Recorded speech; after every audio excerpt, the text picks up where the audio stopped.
In Nigeria's South-South, at the last count, 9 commissioners in the Rivers State government have thrown in the towel on the heels of the rising political tension in the state. The floodgate of resignations was opened by former Attorney General and Commissioner for Justice Zaccheaus Adangor, whose resignation letter was dated November 14, 2023. Others include the Commissioner for Special Duties, Emeka Woke, the Commissioner of Finance, Isaac Kamalu, Commissioner for Works, George Kelly Alabo, and Social Welfare and Rehabilitation Commissioner, Inime Aguma, as well as Commissioner for Transport, Jacobson Imbina, Commissioner for Housing, Gift Warlu, and Commissioner for Environment, Austin Ben Chioma.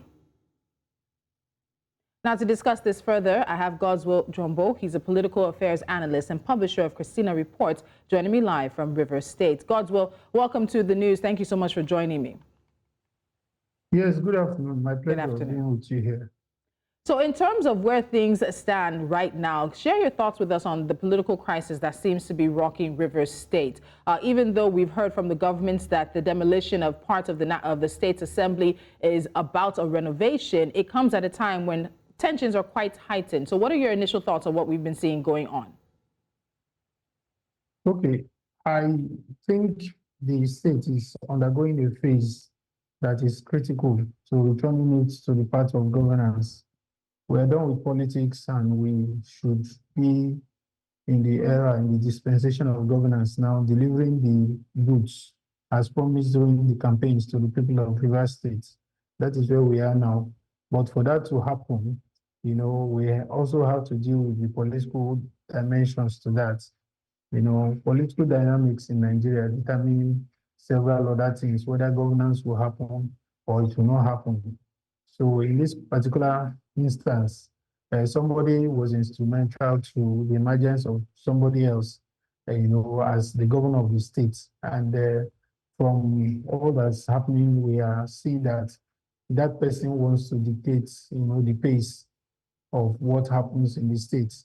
And somewhere along the line, the person on the seat, the incumbent, is feeling, no, I should have some breather. I should be able to do things my way. You know, I can still be loyal to you. I can still, you know, defer to you, kowtow to you, but I need to do the things I have promised the people during the campaigns.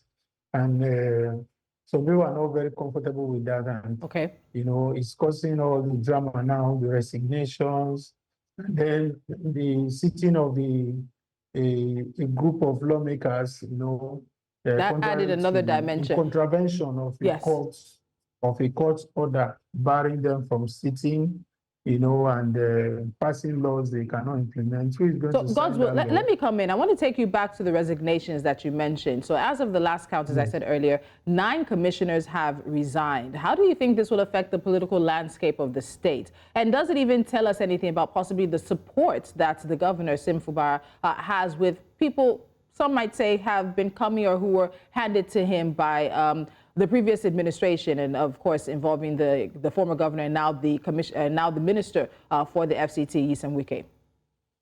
Okay, let me say it quickly here that the resignations were long expected. They are not news material. They surprise no one in Rivers State. Those guys, they've been around. They are the loyalists of the FCT minister, you understand, and he foisted them on the current governor. So with what is happening, we expect that they will, you know, define their political stance. And that's what they are doing. They can't be in a government where the incumbent is not kowtowing to, you know, his erstwhile political godfather, and they still retain him as, you know, their political godfather. So we expected that these resignations will come. And then let's also say that for people to say, oh, the FCT minister had massive support in Rivers State, that is actually not true. Rivers State was, you know, in 2015, people were goaded with the narrative that, oh, Chibika Mechi was fighting our brother, Goodluck Jonathan, and that narrative was what was sold to Rivers people. So they felt this was it. Let's support this man that is fighting for our brother. But we've also seen that since he got into office, he does not check where his brother, that's our brother, is. Even his wife, who had to pull all these strings to make things work for him. Okay.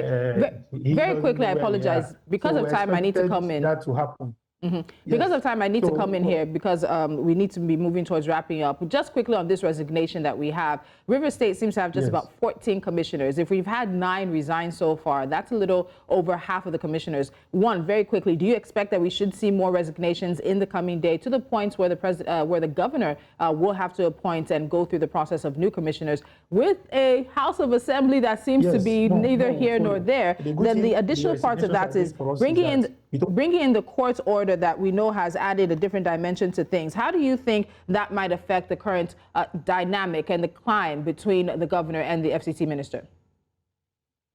Okay, one is the resignations will open up the space for new faces to be infused into the system to make governance, work in the state.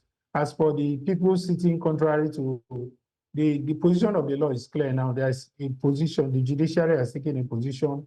It has recognized, declared somebody as the authentic speaker of the House of Assembly. And then there is already an extant position of the law that once you become from the political party that sponsored the election, you lose your seats in the legislature. Now, that's all of this will further deepen the rift between the governor and his Ezra godfather. And like I've said in this